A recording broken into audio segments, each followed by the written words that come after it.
ஓம் சாந்தி. 18/11/2024 காலை முரளி. ஓம் சாந்தி. பாப் தாதா, மதுவனம். சாராம்சம். இனிய குழந்தைகளே, பாபாவே அனாதியான மூலிகை மருத்துவர். அவர் ஒரு மகா மந்திரத்தின் மூலம் உங்களுடைய துக்கங்கள் அனைத்தையும் நீக்குகின்றார். கேள்வி: மாயை ஏன் உங்களுக்கு அடிக்கடி தடைகளை ஏற்படுத்துகின்றாள்? பதில்: 1. மாயையின் அனைத்து வாடிக்கையாளர்களிலும் நீங்களே மிகவும் சிறந்தவர்கள் என்பதனால் ஆகும். தன்னுடைய வாடிக்கையாளரான உங்களை அவள் இழப்பதை கண்டதும் உங்கள் வழியில் அவள் தடைகளை ஏற்படுத்துகின்றாள். 2. அனாதியான மூலிகை மருத்துவர் உங்களுக்கு மருந்தை கொடுத்ததும் மாயையின் அனைத்து நோய்களும் வெளிப்படுகின்றன. ஆகவே நீங்கள் தடைகளை இட்டு பயப்படக்கூடாது. மாயை மன்மனாபவ என்ற மந்திரத்திலிருந்து தூர ஓடிவிடுவாள்.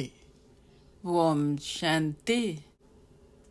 தாரணைக்கான சாராம்சம். 1.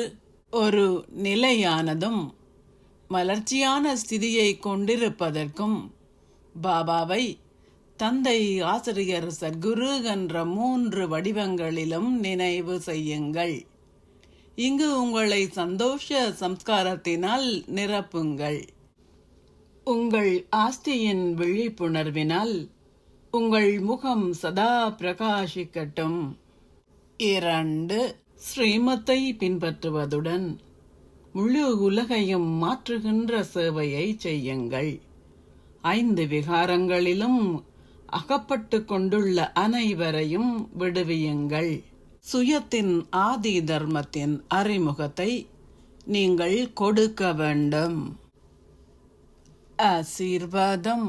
நீங்கள் எல்லோராலும் நேசிக்கப்படுவதுடன் எல்லோரின் மீதும் அன்பான பார்வையையும் உணர்வுகளையும் வைத்திருக்கும் ஒரு தேவதை ஆகுவீர்களாக.